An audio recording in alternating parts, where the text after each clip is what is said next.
कृष्ण जन्माष्टमी के अवसर पर हम कृष्ण जी से कैसे जुड़े। हम इस संसार में किसी से भी कैसे जुड़ते हैं। बच्चा अपनी माँ से कैसे जुड़ता है, या टीचर से स्टूडेंट्स कैसे जुड़ते हैं। सब कैसे एक प्राणी दूसरे प्राणी से कैसे जुड़ता है। आप आंसर कर सकते हो। तो कोई भी प्राणी दूसरे प्राणी से वाणी से जुड़ता है, साउंड से जुड़ता है। तो अगर मैं आपसे कम्युनिकेट कर रही हूँ, आप मेरे से जुड़ रहे हैं, तो उसका जुड़ने का माध्यम क्या है। वाणी या साउंड। तो जो हमारे विचार हैं वो एक दूसरे तक कैसे पहुंचते हैं, वो कैसे एक्सचेंज होते हैं, वो साउंड से होते हैं, वो वाणी से होते हैं। तो उसी तरह अगर हमें भगवान कृष्ण से असली में जुड़ना है तो वाणी माध्यम है, और भगवान की वाणी किसमें है, गीता में। तो अगर हम जो ऑलरेडी अगर हम कहते हैं कि हम कृष्ण भगवान जी के भक्त हैं। तो भक्त कैसे हैं, जब तक हमने उनकी वाणी पढ़ी नहीं, जब तक हम उनकी वाणी से जुड़े नहीं, जब तक हमने उनकी वाणी समझी नहीं, तो हमें समझ में नहीं आएगा। जब तक हम उनकी वाणी से जुड़ेंगे नहीं तो हम उनके भक्त नहीं हैं। हम मनचाहे ढंग से उनकी आराधना कर रहे हैं। लेकिन अगर हमें उनसे सही मायने में जुड़ना है तो उनकी वाणी गीता में है। तो अगर हम गीता पढ़ेंगे तभी हम एक्चुअली में समझ पाएंगे कि कृष्ण भगवान जी क्या कह रहे हैं और हमें अपनी लाइफ में क्या करना है। तो that would be the actual way to follow him. तो जब तक हम उनकी वाणी से नहीं जुड़ते हैं तो हम कह सकते हैं कि हम उनकी भक्ति कर रहे हैं, ये कर रहे हैं, वो कर रहे हैं। बट एक्चुअली में उन्होंने क्या कहा है उसको जब तक हम इन डेप्थ नहीं समझेंगे, तो उसके लिए है गीता का अध्ययन। तो गीता का अध्ययन हमें इसीलिए करना है कि हम कृष्ण भगवान जी की वाणी को अच्छी तरह से समझ सके।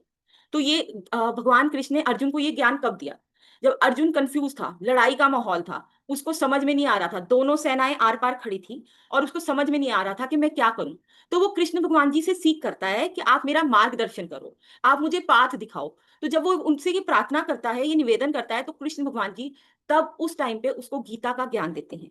तो जो गीता का ज्ञान है ये गुरु परंपरा से गुरु से शिष्य को और आगे इस तरह से होता है। स्टार्टिंग में सूर्य ने अपने पुत्र मनु को और मनु ने राजा इक्ष्वाकु को दिया।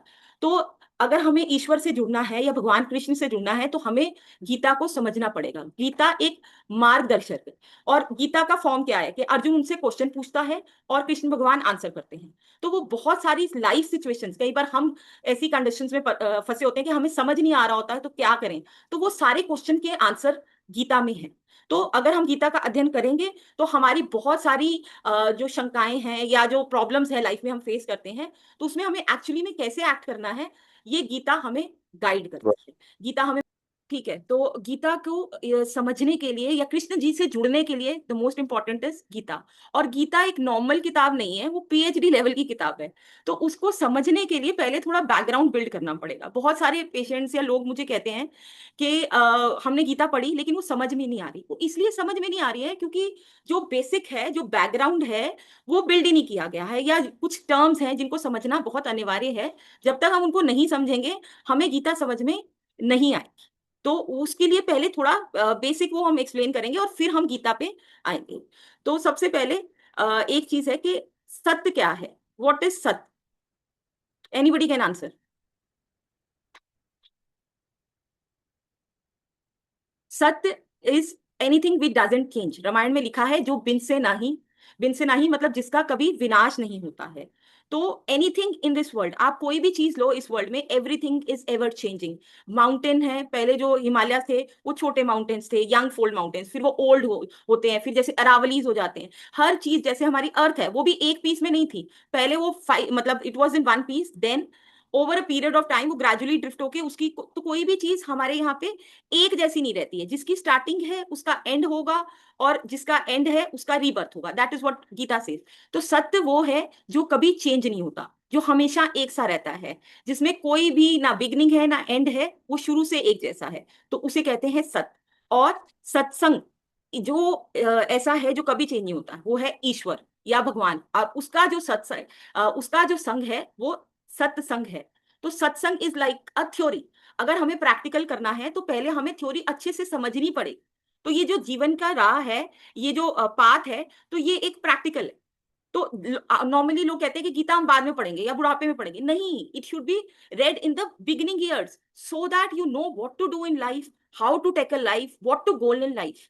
नहीं तो वो क्या है, haphazard, we are just running, बस एक बिना दिशा के हम भाग रहे हैं। तो गीता हमें वो दिशा देती है। तो जो सत्संग है वो सिर्फ गाना बजाना नहीं है, वो उस ईश्वर से जुड़ना है। और ईश्वर से जुड़ना कैसे है, उनकी वाणी के थ्रू। और वाणी क्या है, जितने भी हमारे सतग्रंथ हैं, चाहे वो गीता है या रामायण है या जो जितने भी ग्रंथ हैं, वो सब हमें ईश्वर से जुड़ने का, एक कनेक्शन बनाने का माध्यम है। हम किसी राइटर की बुक पढ़ते हैं तो हम उनसे जुड़ जाते हैं। तो ऐसे ही अगर हमें भगवान कृष्ण की असली भक्ति करनी है या उनसे असली में जुड़ना है, तो हमें गीता का अध्ययन करना ही पड़ेगा। क्योंकि तभी अब गीता में अध्याय 7 में वो बोलते हैं, 3rd श्लोक में, कि हजारों मनुष्यों में से कोई एक मुझे पाने की कोशिश करता है। तो लोग मंदिर जाते हैं, आरती करते हैं, धूप ये सब करते हैं, लेकिन ईश्वर को, ईश्वर से मांगता कौन है? कोई भी नहीं मांगता। तो हमारी जो, हम क्या मांगते हैं, वर्ल्डली चीजें। तो हमें ये मिल जाए, हमें वो मिल जाए, हमें वो मिल जाए। तो वो गीता में कह रहे हैं कि कोई हजारों में से एक मुझे पाने की कोशिश करता है, और उन एक, मतलब उन हजारों में से भी कोई एक मुझ तक पहुंच पाता है। तो ये जो उनको जानने का वो है, वो हम गीता के अध्ययन से करेंगे। तो सत्संग एक ये जो हम आप सब कर रहे हैं, ये ईश्वर से जुड़ रहे हैं, ये सत्संग है। तो इससे ये हम एक थ्योरी बना रहे हैं, जिससे कि हम जो हमारी ये प्रैक्टिकल है, उसमें हम अपना बेस बना लें, जिससे कि हम ईश्वर से आसानी से जुड़ पाए। अब एक बच्चा है, वो प्रिंसिपल को रोज गुड मॉर्निंग बोलता है। तो कल को उसको कोई भी प्रॉब्लम आएगी, उसको कोई सर्टिफिकेट चाहिए, कुछ भी चाहिए, तो प्रिंसिपल नोज कि ही इज माय स्टूडेंट। एक बच्चा है जिसको प्रिंसिपल ने कभी देखा ही, तो अगर वो अपनी प्रॉब्लम लेके जाएगा तो ईश्वर नहीं सुनेगा, तो प्रिंसिपल नहीं सुनेगा, वो कहेगा कि मैं तो जानता ही नहीं आपको। तो इसी तरीके से अगर हम ईश्वर से रोज जुड़ते हैं, उनसे कनेक्ट होते हैं, गीता रोज पढ़ते हैं, या कोई भी धर्म ग्रंथ जिसमें भी आपकी रुचि है वो रोज पढ़ते हैं, तो हम ईश्वर से कनेक्ट होते हैं। तो उपासना जो वर्ड है, उपासना का मतलब ही यही है, उप आसन, ईश्वर के समीप बैठ, आसन, आसन मतलब बैठ के ध्यान लगाना। तो गीता का जो 6th चैप्टर है वो पूरा ध्यान योग, उसका नाम ही ध्यान योग है। तो दैट इज टुवर्ड्स मेडिटेशन। तो लेकिन गीता को समझने के लिए हम स्टेप वाइज स्टेप चलेंगे। और ये जो ज्ञान है, ये सबको अवेलेबल नहीं होता।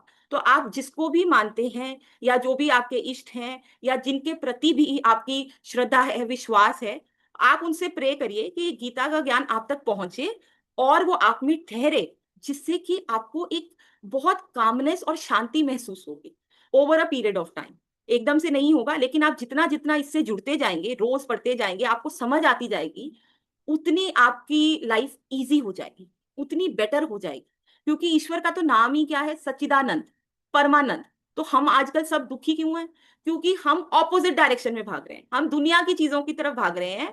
और दुनिया की चीजों का अगर आप वो लोगे, प्रॉपर्टी देखोगे, तो वो नश्वर है, उनकी एक बिगिनिंग है, एंड है, और वो आपको सुख दे ही नहीं सकती। जैसे अगर आप आग लें, तो आग की प्रॉपर्टी आपको हीट देना, तो वो आपको कभी भी कोल्ड या शीतलता नहीं दे सकती। तो ऐसे ही आजकल सब प्राणी दुखी क्यों हैं, या इतने परेशान क्यों हैं? क्योंकि जो उनका सोर्स है, जो आत्मा है, जो एनर्जी है, उसको वो रिचार्ज ही नहीं कर रहे, अपनी बैटरी को, अपनी सोल को रिचार्ज नहीं कर रहे ईश्वर से कनेक्ट होके। और वो भाग ऑपोजिट डायरेक्शन में रहे हैं, जहां पे सुख की प्राप्ति हो ही नहीं सकती। तो अगर आपको सुख चाहिए या जो खुशी चाहिए, तो वो जो उसका सोर्स है, आपको उस तरफ चलना पड़े। तो वस्तु कहीं, रामायण में लिखा है, वस्तु कहीं ढूंढे कहीं। तो हमें वस्तु जो है वो खुशी है, सुख है, हर किसी को खुशी या सुख चाहिए, लेकिन वो भाग कर रहा है opposite direction. And that is why सब अनईजी, रेस्टलेसनेस है। और रेस्टलेसनेस इसलिए भी है कि आपका जो सोल है, उसको, जैसे आपकी बैटरी को रोज आप चार्ज करते हैं, फोन की बैटरी को, आपकी बॉडी को, आप अगर सोए नहीं तो आपको आपकी बॉडी रिचार्ज नहीं होंगी। आप फूड नहीं ले, वाटर नहीं ले, तो आपकी बॉडी रिचार्ज। तो ऐसे ही आपकी सोल के लिए जो फूड है, वो है ईश्वर से जुड़ना। क्योंकि वो हम जीवात्मा है, मतलब हम आत्मा है और वो परम आत्मा। तो हम उन्हीं का अंश है। तो लेकिन हम उनसे जुड़ नहीं रहे हैं, तो इसीलिए हम दुखी हैं। तो अगर हमें उनसे जुड़ना कैसे है, तो वो गीता की वाणी से, उसके अध्ययन से धीरे धीरे हम उनसे जुड़ेंगे। तो ये ज्ञान के लिए आप अब जो भी है, आपके गुरु जो भी आपके वो है, उनसे जरूर प्रे कीजिए। क्योंकि ये ज्ञान इतनी आसानी से मिलता नहीं है, और अगर मिलता है तो ठहरता नहीं है। तो उनकी परमिशन, जिनका ये ज्ञान है, वो बहुत जरूरी है। तो मैं भी प्रे करूंगी और आप भी प्रे करो कि ये ज्ञान आप तक पहुंचे। तो गीता में लिखा है कि द्रव्य में ज्ञान, यज्ञ से ज्यादा ज्ञान में यज्ञ इंपॉर्टेंट है। द्रव्य वाला जो नॉर्मल हम यज्ञ करते हैं, जिसमें स्वाहा करके आहुति डालते हैं, वो द्रव्य है, मटीरियलिस्टिक यज्ञ। और ज्ञान यज्ञ क्या है, जो हम कर रहे हैं, ईश्वर को जानने की जो कोशिश कर रहे हैं कि ईश्वर को कैसे जाना जाए और उनको उन तक पहुंचा जाए। क्योंकि मटेरियल चीजें कोई भी आप इस वर्ल्ड में आप इकट्ठी कर लो, चाहे कितनी प्रॉपर्टी है, कितने पैसे हैं, जितने रिलेशनशिप्स है, वो सब आपके धीरे धीरे यहीं रह जाने हैं, कोई आपके साथ नहीं जाना। तो एक चीज जो आपके साथ जाएगी वो है आपका भक्ति का संस्कार। तो हमें अपना भक्ति का संस्कार वो डेवलप करना है, उसको धीरे धीरे और बढ़ाना है, क्योंकि that is the only thing जो हम अपने नेक्स्ट बर्थ में कैरी करें। तो वो अर्जुन उनसे वो क्वेश्चन भी करता है गीता में कि अगर मैं आप ये वाले पाथ पे नहीं चल पाया तो मेरा क्या होगा। तो कृष्ण भगवान उसको वो देते हैं कि अश्योरेंस देते हैं कि अगर आप इस पाथ पे चलोगे तो जो भी मेरी तरफ चलता है या आत्म उद्धार के लिए मेरी तरफ अग्रसर होता है, उसका ना तो इस लोक में ना परलोक में कभी भी कोई भी अनिष्ट होता है। तो जो आपका भक्ति का संस्कार आपका पड़ गया, तो नेक्स्ट जन्म में वो जीरो से स्टार्ट नहीं होगा, वो वहीं से स्टार्ट होगा। आपने जो एजुकेशन पाई, जो प्रॉपर्टी इकट्ठी की, जो पैसा, आपको नेक्स्ट बर्थ में दोबारा से वो स्ट्रगल करना है, दोबारा से आपको वो एजुकेशन करनी है, दोबारा से वही मेहनत मुशक्कत, वही दौड़ धूप, वही प्रॉपर्टी, वही उस सबको पाने के लिए। तो वो आपको जीरो से फिर स्टार्ट कर। तो जो भक्ति का बीज अगर किसी इंसान में भी डल गया या वो ईश्वर से सही मायने में कनेक्ट हो गया, तो एट द एंड चाहे बहुत जन्मों के बाद वो ईश्वर को पा ही लेगा, जो कि सही सुख का सोर्स है, जो सही उसका सोर्स है। तो दैट इज वेरी इंपॉर्टेंट कि हम उनसे रोज कनेक्ट हो, रोज कनेक्ट हो। हम जितना उनसे कनेक्ट होंगे उतना हम देखेंगे कि हमारे में शीतलता बढ़ती जा रही है, कामनेस बढ़ती जा रही है, शांति बढ़ती जा रही है, एक अलग ही आपको ब्लिस आएगा, क्योंकि वो उसका सोर्स है, वो परमानंद है, वो सच्चिदानंद है। तो ये हमें जरूर करना है। ठीक है, तो आपके कोई क्वेश्चंस हैं तो आप बताओ। Aunty, I have a question. Hmm. जैसे मतलब हम लोग करते हैं, आपने बोला कि रोज कनेक्ट करना चाहिए, हम लोग हम्म। करते हैं, रील्स बहुत देखते हैं, या जैसे आप मेडिटेशन करते हैं, हम्म। हनुमान चालीसा करते हैं। पर हम्म। लेकिन ना वो दिन पर दिन वो क्या होता है, जब आप करते हो तो तब तक तो वो ठीक है, लेकिन जैसे आपसे वो मिस हो जाता है तो वो कहीं ना कहीं विश्वास ऐसा होता है, या आपके साथ कुछ ऐसा हो जाता है जो आपने एक्सपेक्ट नहीं किया, तो हम्म। वो फिर एक वो विश्वास थोड़ा वैसा सा हो जाता है। हाँ, मैं उसमें मतलब आपका बता। हिल जाता है या क्या, मतलब फिर वो क्या आपका एक वो होना चाहिए आगे की, क्या हाँ, वो किस मतलब चलना रीइंफोर्स। कैसे चाहिए? ठीक है, तो उसके लिए क्या है कि 24 घंटे हैं दिन में, 8 घंटे आप हम्म सोने के निकाल दीजिए, 16 घंटे आप दुनिया का अध्ययन कर रहे हैं, मतलब खा रहे हैं, पी रहे हैं, और दुनिया का ही आपका हम्म। जो कांस्टेंट थॉट प्रोसेस है या जो कांस्टेंट इनपुट है, वो दुनिया की चीजों का है। और आपने 10 मिनट हम्म। या 15 मिनट ईश्वर को याद किया, हाँ तो जी। उसका इफेक्ट उतनी देर ही रहेगा ना। तो उसका इफेक्ट हम्म। प्रोलॉन्ग नहीं हो सकता, तो नॉर्मली। मतलब वो दुनिया का ज्यादा इफेक्ट हो जाता है, जैसे सपोज किसी ने कुछ हाँ। कह दिया या जैसे है, तो हाँ, मतलब फिर हम लोग वो हो जाते हैं कि वो भगवान, अभी नॉर्मल तो है। हमने अब इतनी प्रे करी है, और फिर जब ऐसा तक हो जाता है। जब तक आप एसी वाले रूम में, तभी तक ठंडक होएगी ना, जैसे आप रोड पे जाओगे हम्म। तो ठंडक खत्म हो जाएगी। हाँ जी।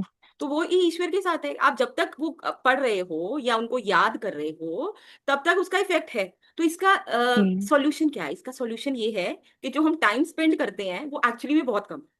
तो नॉर्मली जो हम्म। एडवोकेटेड टाइम है कि आपको 1/10 to of to the to time, and अगर हाफ आपको, हाँ, हाफ कि आवर्स। नहीं, 10% of your income you should give to lord. हाँ जी, मतलब, हाँ जी। तो वो इनकम मनी में नहीं था, वो जो आपको देना था टेन अच्छा, परसेंट ना उनको। वैसे तो वो, वो यही कहते हैं कि आपका जो 10वां हिस्सा होता है जो आप कमाते हो, हाँ, वो आपको हाँ, दान करना चाहिए, पुअर की हेल्प करनी चाहिए, वो सारी चीजें होती हैं। हाँ। तो यहाँ पे वो जो 10वें हिस्से की बात हो रही है वो मनी के टर्म्स में नहीं है।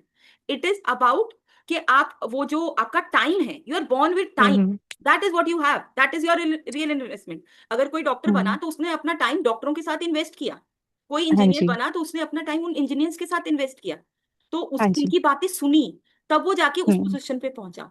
तो you are born with time.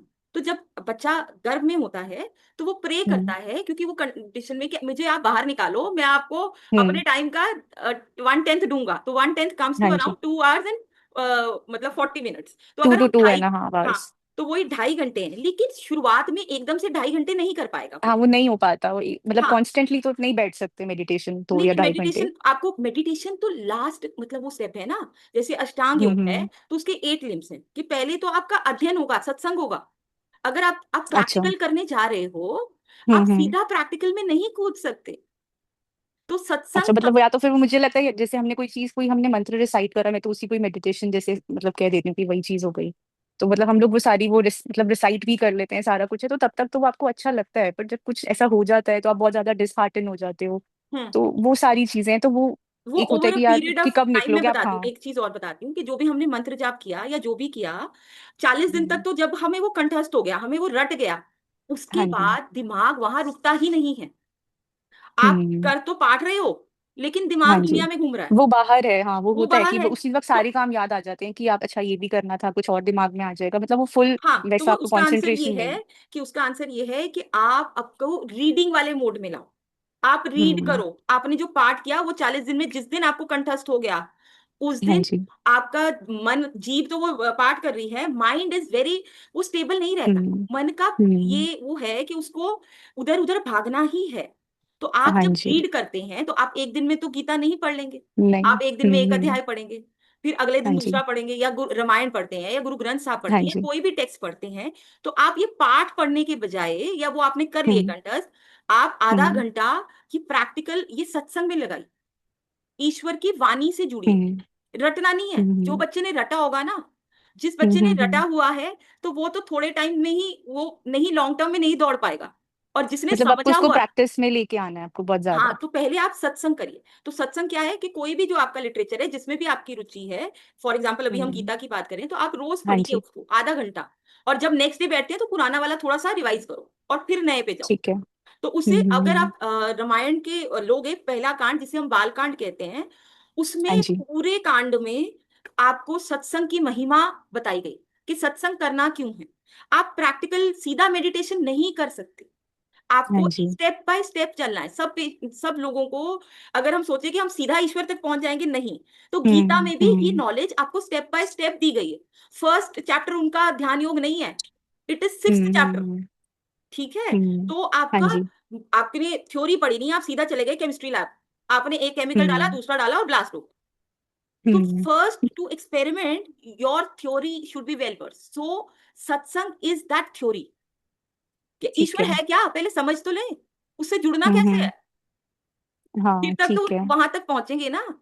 मतलब पे- मेन आपका फर्स्ट पहले होता है कि आप बुक्स वगैरह रीड करो। बिल्कुल, ये आपका बिकॉज वो, फर्स्ट स्टेप है। हाँ, और सारे जो सदग्रंथ हैं वो इसी को एडवोकेट भी कर रहे हैं। सत्संग की हम्म। महिमा हर जगह गाई गई है। रामायण में हाँ लिखा जी। है कि जैसी भी मति भूति कीर्ति जहां जही पाई, सो सब सत्संग प्रभाव जानो ही हो भाई। कि जिसको भी जहां पे जैसी मतलब मति बुद्धि, हम्म। कीर्ति, यश, और जो भी उसको मटेरियल चीजें भी मिली हैं, वो आप हम्म। सत्संग के प्रभाव से ही मिली। तो पहले आपको तो हम्म। गीता का अध्ययन निज सत्संग हो। और जैसे वो कह भी रहे हम्म। हैं कि द्रव्य यज्ञ से ज्ञान यज्ञ, तो अब हम आपस में जो हम्म। डिस्कशन कर रहे हैं ईश्वर के हाँ बारे जी। में, ये ज्ञान यज्ञ। और फिर उसमें भी वो आगे क्या हम्म। कहते हैं, वो फोर्थ चैप्टर में कहते हैं कि आपको ये जो ज्ञान है, ये तत्वदर्शी जिन्होंने भगवान को कंपोनेंट फॉर्म में, क्या हम्म। वो क्या है ओरिजिनल फॉर्म में जाना हम्म। है, उनसे जाके प्रार्थना करें, तो वो आपको ये ज्ञान देंगे। तो आप सब तक ये हम्म। जो ज्ञान पहुंच रहा है, तो ये वो उनकी गुरु की ही कृपा है, या जो भी हाँ आपके जी। हाँ इष्ट हैं जी। उनकी कृपा है, तभी पहुंच पा रहा है। तो मैं हम्म। अगर आपको बोल पा रही हूँ तो इसमें मेरा कुछ नहीं है। वो अगर उनकी हम्म। कृपा होगी तो वो आपको घर बैठे वो ज्ञान मिल जाएगा। तो सत्संग मैंने कहीं इतना, पढ़ा भी था जी, कहीं वो कहते हैं कि जिन पे कृपा होती है उसी को ही मिल पाता है। हाँ, और मतलब किसी, जैसे कि अगर आप भक्ति भी कर पा रहे हो तो वो उन्हीं की ही कृपा है। तो आप बिल्कुल। इसीलिए कर पा रहे हो, वरना आपकी आप वो उस तरफ डाइवर्ट भी नहीं होगे, वो चाहते हैं आप करो तो इसीलिए उनकी कृपा होती है, तो आप उस वाले पाथ पे पहुंचते हो। हाँ, तो तो ये बिना, भी मतलब उन्हीं की मर्जी से ही होता है। हाँ, तो आपको वही करना है, उनसे प्रे करना है कि ये ज्ञान हम्म। आप तक पहुंचे और ये ठहरे, ये जो हमारा हम्म। एंडेवर है गीता को बेटर। हाँ बस वो मेन ये है कि ठहरता नहीं है कि आप पढ़ तो लेते हो बहुत ज्यादा उस वक्त, तो आप बहुत इंस्पायर हो जाते हो, पर लेकिन फिर कुछ ना कुछ ऐसा कोई सर्कमस्टांस तो हो जाता टाइम है डिवोशन तो इज वो वेरी आपका लेस। विश्वास डूल जाता है बस। नहीं नहीं, वो आप उनसे जुड़े ही नहीं ना, असली लेवल पे जुड़े ही नहीं है। जो असली हम्म। लेवल से हम्म। जुड़ते हैं, जैसे हम्म। मीराबाई हैं, या जो भी हाँ जी। हुए हैं जिन्होंने ईश्वर को अचीव किया है, उनके हम्म। आगे बड़ी से बड़ी प्रॉब्लम आ जाएगी तो वो नहीं टिकेंगे। लेकिन अभी हम उस लेवल तक पहुंचे ही नहीं है। वी नहीं आर इन द पहुंचे। Initial phase. तो आपका जो हम्म। टाइम डिवोशन है वो कम है। अगर हम आपके पास 15 आवर्स जो इनपुट है वो हम्म। दुनिया की चीजों का, आप हाँ रीले जी। देख रहे हो, आपके क्या इनपुट जा रहे हम्म। हैं, तो आउटपुट अकॉर्डिंगली हम्म। आएगा ना। हम्म। आउटपुट और किसी तरीके से तो नहीं आ सकता। तो हाँ आपका जो जी। वो 2.5 आवर्स है उसको स्कैटर करो, कि जैसे आपने सुबह आधा घंटा किया तो उसका इफेक्ट मान लो 1 घंटा रह रहा है या 2 घंटे रह रहा है। हम्म। फिर उसको दोबारा री करो। और इसमें एक सबसे इंपॉर्टेंट चीज है कि आपकी जो इनपुट है इट शुड बी करेक्टेड। जिसे हम कहते हैं आहार, अंदर जा रहा है, तो वो सिर्फ खाना ही नहीं है जो सात्विक होना चाहिए। हम्म जो आपकी हम्म इंफॉर्मेशन आ रही है चारों तरफ से जो कि आजकल बहुत नेगेटिव है, वो भी पॉजिटिव हम्म होनी चाहिए। तभी हाँ आप जी। उस तक, मतलब आपकी कंडीशनिंग, सॉइल आप प्रिपेयर करते हो ना, तभी पौधा ग्रो हाँ करता जी। है। तो ऐसे ही भक्ति का हम्म। बीज है। जब आप सत्संग रोज करोगे, और आपने जैसे दुख सुबह किया, फिर आप दोपहर में करो, फिर आप रात में करो, हम्म। तो 3 टाइम। अब जब कृष्ण मतलब भगवान आपको जी जब भी जब थे, टाइम मिले तो आपको वो करना चाहिए, मतलब वो आपका फ्री टाइम आपको रीइंफोर्स मिले करना तो ही आपको। है। तो ठीक है। कृष्ण भगवान जी है, वो 3 टाइम कहते हैं कि वो 3 टाइम संध्या काल वो करते थे, कि जहां पे भी टाइम का जंक्शन है, morning and night, evening, hmm. Afternoon and evening और नाइट। तो तीन, जहां पे तीनों टाइमों की, तो त्रिकाल संध्या। त्रिकाल संध्या का मतलब क्या है, कि आप हम्म 3 टाइम पे ईश्वर से जुड़ रहे हैं। तो ठीक है। भगवान कृष्ण भी ये करते थे मेडिटेशन। उनके जो गुरु थे, गुरु हाँ हाँ। गोविंद, वो थे, तो वो हाँ भी जी। करते थे मेडिटेशन। तो बिना हम्म। मेडिटेशन के या बिना उनसे जुड़े, meditation comes the it's a fourth और फिफ्थ स्टेप। पहले ठीक है। वही कि आपकी कंडीशनिंग, प्लांट बिना सॉइल को प्रॉपरली वो करे, वो नहीं ग्रो करेगा। तो आपको सत्संग ठीक है। करना है, चाहे आप आपस में आपके जो है व्यूज मतलब आपको ऊपर को रीड ले, करना, आपको जितना भी समझ आए, मतलब आप उसको कॉन्स्टेंटली रीड करते रहो, रीड करते रहो और फिर एक कंटिन्यू। टाइम पे आपको समझ आ ही जाएगा इन दी हाँ, एंड। आप एफर्ट लगाना ही पड़ेगा, बिना मेहनत के कुछ नहीं होगा। हम्म। हाँ कृपा जी। उन्हीं पे बरसती है जो मेहनत करते हैं। मेहनत। तो उसमें तो मेहनत क्या डॉक्टर है, ठीक है। आपका जो टाइम इन्वेस्टमेंट है, वो आप जो हम्म दुनिया में कर रहे हो, at least to begin with, start with half an hour, then you can go on hmm. Building. आप ठीक किसी है। को, हाँ, तो वो रीडिंग से होगा। ये जितने भी पार्ट वूट होंगे, उसके वहां मन नहीं टिकेगा, और हमें मन ही टिकाना है। हम्म। हमें हाँ, मन ही वो नहीं ईश्वर में टिकता। टिकाना। हाँ। एनीबडी हम्म। एल्स, ये किसी के और? हम्म। या आई हैव अ क्वेश्चन। ये सेशन आज ही है या अभी गोना बी रिपीटिंग दिस और तो वी वुड कैसे? Continue with that. तो जो जो इंटरेस्टेड है, जो जो टाइम है, तो वो अपना हम आगे कंटिन्यू करेंगे, क्योंकि हमें बिल्डअप करना है। और फिर जब हमें बेसिक, जैसे गीता में बहुत सारी टर्म्स हैं, बहुत सारी चीजें हैं जो, जिसपे हम डायरेक्टली अगर हम पढ़ेंगे तो हमें समझ में नहीं आएगा। जैसे इंद्रियां हैं, तो कितनी टाइप्स की इंद्रियां, इंद्रियां हैं क्या, विषय क्या है, जीवात्मा क्या है, आत्मा क्या है। तो ये हम बैकग्राउंड में बिल्ड करेंगे, और फिर eventually over a period of time हम गीता की स्टडी को आगे फर्दर कंटिन्यू करें। ठीक है। हाँ, रूबी आप बताओ। हाँ, दीदी पे क्वेश्चन था कौन से वाली गीता मतलब पढ़नी चाहिए, बिकॉज जो मैंने अभी पढ़ रही थी पीछे, हम्म। जो बुआ जी ने दी थी, मतलब हम्म। 13 अध्याय था ही नहीं, अच्छा, 12 के देखो। बाद सीधा 14 है। अच्छा, 18 अध्याय है जो नॉर्मल वाली गीता है। तो जिस जिसके पास भी हाँ गीता नहीं है, बोलिए। वो हमें मैसेज कर दो, हम फ्री ऑफ कॉस्ट कोरियर कर देंगे, वो मिल जाएगी। गोरखपुर वालों की छोटी गीता है, जिसमें श्लोक है और उसका मीनिंग है। तो हम सिर्फ वो मीनिंग वाले पार्ट पे ही जाएंगे, क्योंकि अगर हम किसी भी और हम्म, ऑर्गेनाइजेशन या वो उसकी लेते हैं, तो उसमें उनकी जो पर्सनल व्यू है, तो हमें तो ईश्वर का ही पर्सनल व्यू जानना है ना, कि वो क्या कह रहे हैं। बिल्कुल। हाँ, तो वो जो गोरखपुर वालों की छोटी सी गीता है, इस तरह की ये गीता है। ये बाइंड वाली है, और एक बिना बाइंड के भी आती है। तो जिस जिसके पास भी नहीं है, हम उनको कोरियर कर देंगे, वो आप मैसेज कर देना, हम उनको कोरियर कर देंगे। तो गोरखपुर वालों की ये छोटी वाली गीता, गीता प्रेस की गीता है। तो इसमें ऊपर संस्कृत का श्लोक है और नीचे हिंदी का मीनिंग है। ये वाली बेस्ट रहती है टू बिगिन विथ।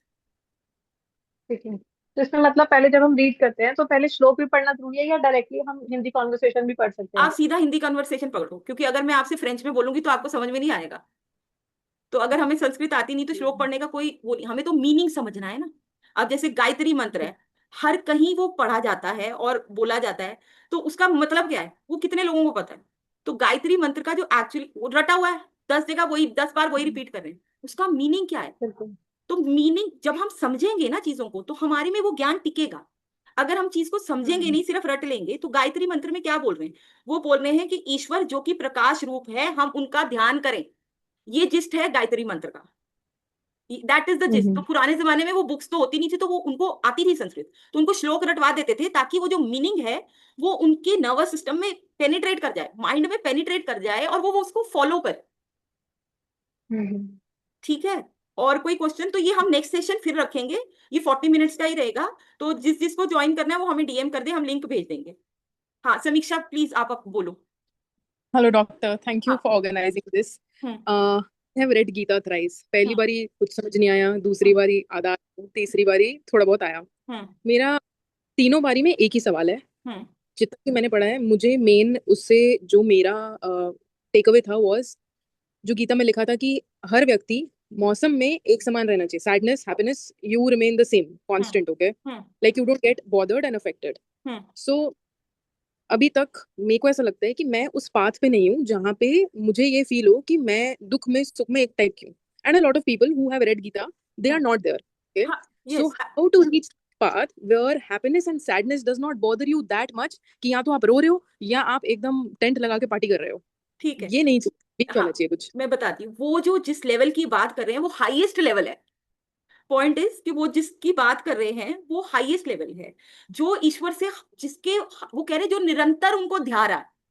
देखो आप अगर फोन पे बात कर रहे हो, आप मेट्रो स्टेशन पे जा रहे हो, ट्राई टू अंडरस्टैंड दिस. आप मेट्रो हम्म. स्टेशन पे जा रहे हो, there you are not talking to phone, you are listening to music. ठीक है, you are correct. Connected to music. तो आप पूरा मेट्रो स्टेशन घुमाओ, सारे स्टेशन चले जाओ, आपके ओरिजिन पॉइंट से डेस्टिनेशन तक पहुंच जाओ, nothing will effect you. Right? या तो right. when you are connected with Ishwar to that highest level, then only that will happen. कि आपको सुख दुख बॉदर नहीं कर रहे हैं, इनिशियली सब कुछ बॉदर करेगा. वो जब बार बार गीता में बोल रहे हैं कि एक ही भाव से जिसकी स्थिति है ईश्वर में, जो ईश्वर के अलावा मतलब कुछ और उसके ध्यान में चल ही नहीं रहा, that is the last stage. तब ये होगा, then you will be not affected by मतलब एनी सैडनेस और हैप्पीनेस या एनीथिंग एल्स. ठीक है, तो उस लेवल तक पहुंचने के लिए अभी बहुत टाइम लगेगा. That is the last level. तो अभी ये सारी चीजें आपको इफेक्ट करेंगी, ये मुझे भी करती है, सबको ही करती है, जब तक कि आप उनसे मिल नहीं गए, आप सेंट नहीं होंगे. आरती में आता है संतन की सेवा, जब आप ईश्वर में मिल गए तब उससे पहली वाली स्टेज में ये होगा, उससे पहले नहीं होगा. उससे पहले आपको दुख भी विचलित करेगा, आप हैप्पी भी होंगे, and that is normal. It is in due course of time that when you are always connected with him, that nothing is going to affect you. तो नेक्स्ट सेशन में फिर आप जिस जिसको करना है आप मुझे डीएम कर देना, और जो जो मतलब विल ट्राई कि हम उसको हफ्ते में 1 या 2 सेशन जिस जब जब जो टाइम निकाल सकता है, तो आप बता दीजिए, सबका कन्वीनियंट टाइम भी बता दीजिए, हम अकॉर्डिंगली देख लेंगे. ठीक है, वो आप मुझे मैसेज कर दें. ठीक है, जय श्री कृष्ण. और भगवान जी से जुड़िए, और धीरे धीरे जो भी आपकी डिफिकल्टीज है, पहले हम बेसिक से शुरू करेंगे, फिर हम गीता के श्लोक वाइज श्लोक भी लेंगे. ठीक है, okay. Thank you doctor. Thank you जय डॉक्टर. श्री नहीं नहीं, जय Shri Krishna, and just connect with him, just do the सत्संग पार्ट. ओके.